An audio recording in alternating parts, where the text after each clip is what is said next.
How is it going, guys? We're playing a little bit of the crew, and today I'm going to talk about drift spec. Now, as you can see, I am driving a 67 Chevy GT500, and I will have to say, the drift spec on this car is awfully amazing. Like, hands down beats the Nissan 370Z every day. And I mean, don't get me wrong, the Nissan 370Z is a good car, but when it comes to drifting, not really. It's quite shoddy if you ask me. I didn't have enough speed. I need to pay attention. Now, I try to give friendly advice to somebody, which I don't think he's in my game anymore. He's not. Looks like I'm the only one in here with drift spec.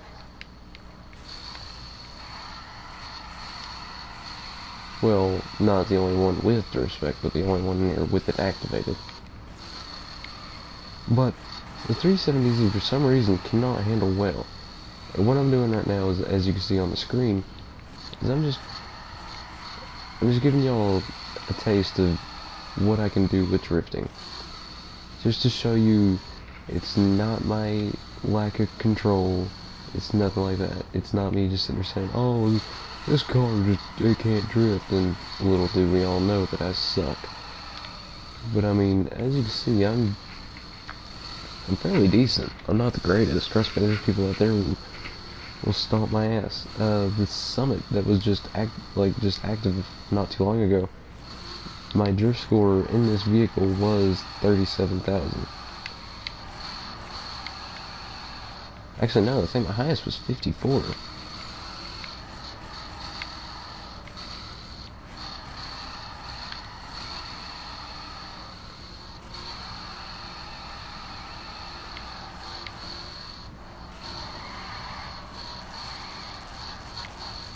Now, ever since I started getting this vehicle leveled up, I am having trouble on what gear to keep it in, because I used to keep it in third gear the whole time back there.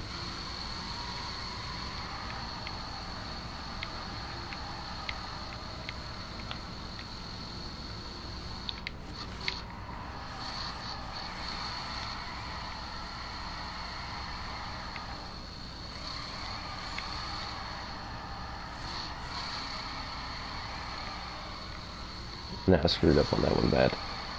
Now, on my next go around, I will try using the 370Z, and guys, I'm telling you, it is significantly different. I don't know what it is, but I just cannot drift that car to save my life.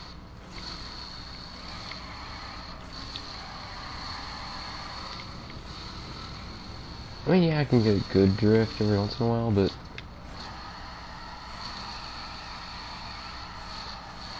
doing something like that? No. Now we are going to compare the two, which is right here.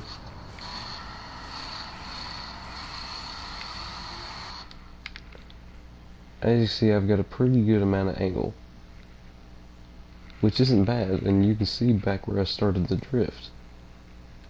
Oh, wrong one. I mean, you can see it pretty well. So, let's say that's about 140 foot.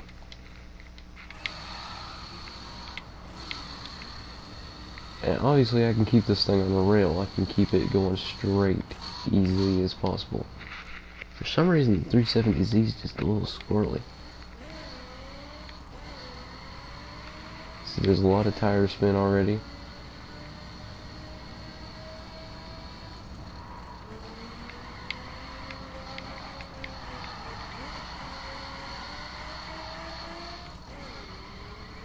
See, once they get out there way too much.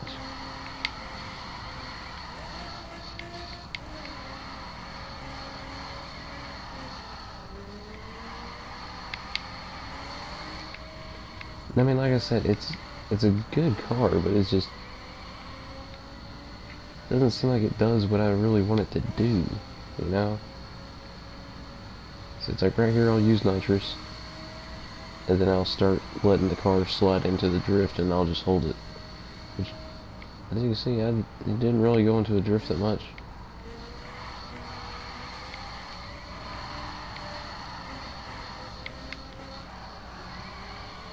Don't get me wrong. The car is great for fast transitions.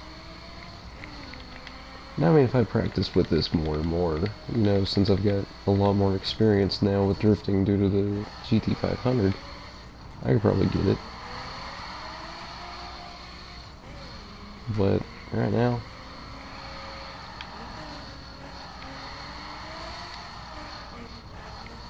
it just, I don't know what it is.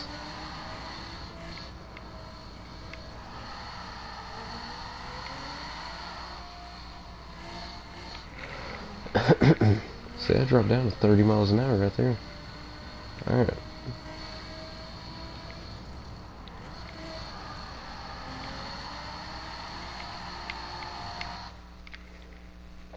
Now I stopped it a little bit late, but angles just about the same, but it doesn't look as good. So right there's my tire marks where I started. So it's just about the same amount of distance.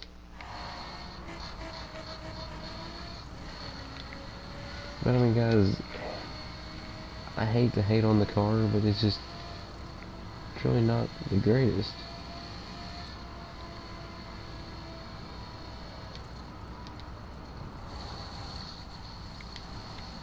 Then we'll go into the garage and look at everything because my TV's too small to be able to read what those numbers say. I can tell one's like 400, one's 6.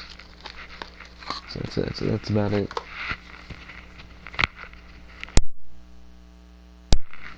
Sorry guys, ever since we've been getting the snow, I've been getting one heck of a cold.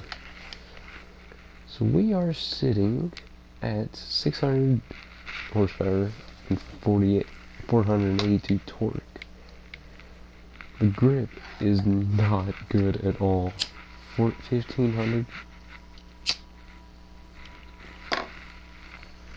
which you might be saying, oh well, it's a drift car, you don't need any grip.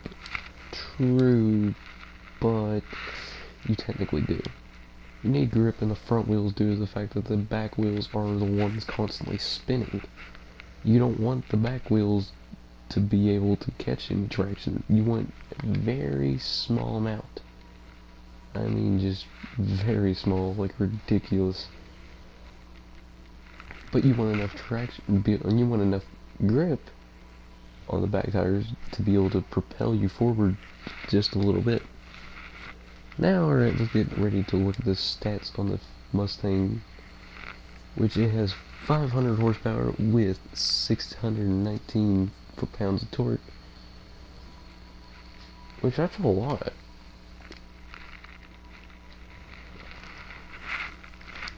Which, I mean, I've also, it only has 14,000, or 1400 level of grip, which, I mean, now whenever you start thinking about it, you're like, oh, well, this one has crappier grip, why does this one do so better? The only thing I can really narrow that down to is possibly due to weight. The weight distribution. Because if there's more weight in the front than there is in the back, I should be able to hug a corner as long as I don't oversteer into it. From theory, if it's like a let's see here, a 47 weight distribution, so a lot of your weight's up in the front more than in the rear, then it should be good. And I don't understand why Drift Spec would have a supercharger. Or not supercharger, but the blower.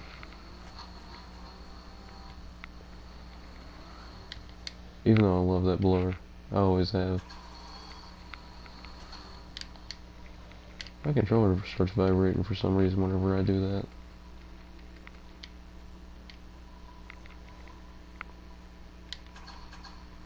Yeah, it's still vibrating whenever I test drive it. Now, I'm not crapping on the 370. I like the car. It is a nice little car, but it doesn't get the job done. Compared to what it should, It really doesn't.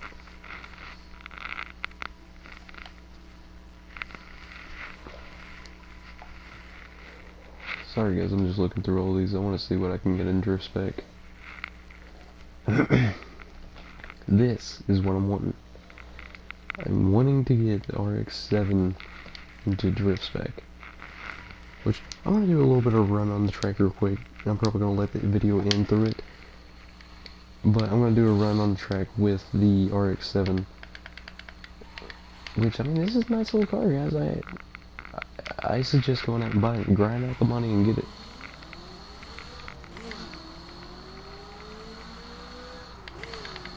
There's performance spec and drift spec, which, I mean, of course, you're going to have drift spec with this thing.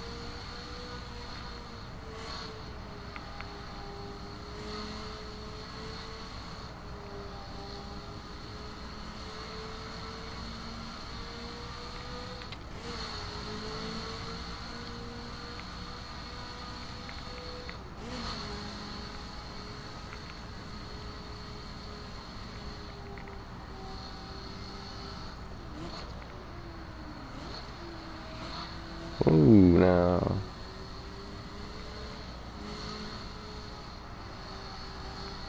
Getting a little bit of oversteer right here. It's wanting to slide a little bit. Not much though, not bad.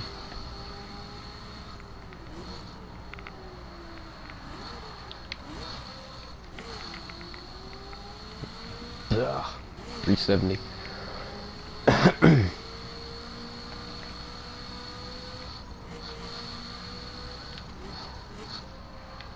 Oop, I downshifted way too far. I don't think I held it enough that I would blow a head gasket or anything, but, you know, it's still a little bit of damage.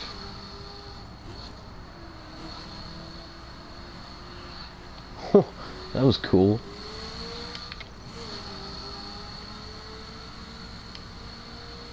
I didn't even look at the map to see if he was there.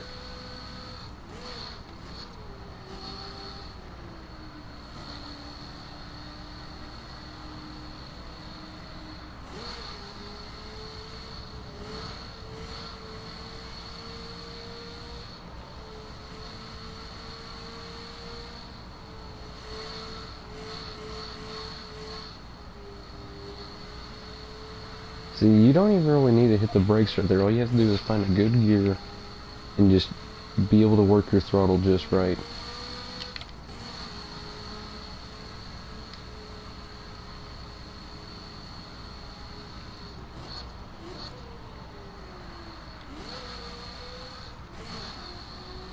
Guys, I hope you like this video. Please comment down below and give me your thoughts. I mean, I know I might have made some of you all look differently at me due to the fact that I'm like, oh, get the Mustang, American Muscle, GT500.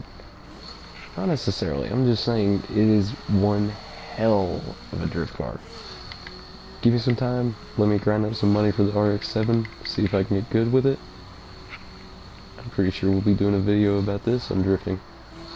And this might be the GT500's replacement.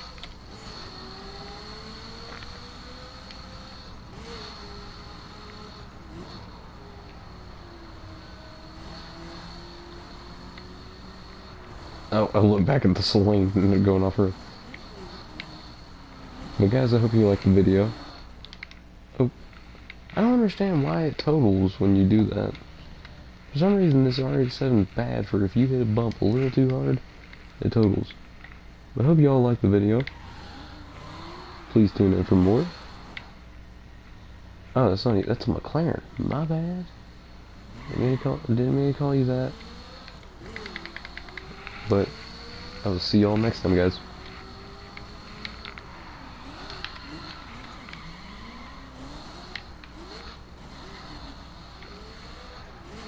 Let's try to do a cool 360.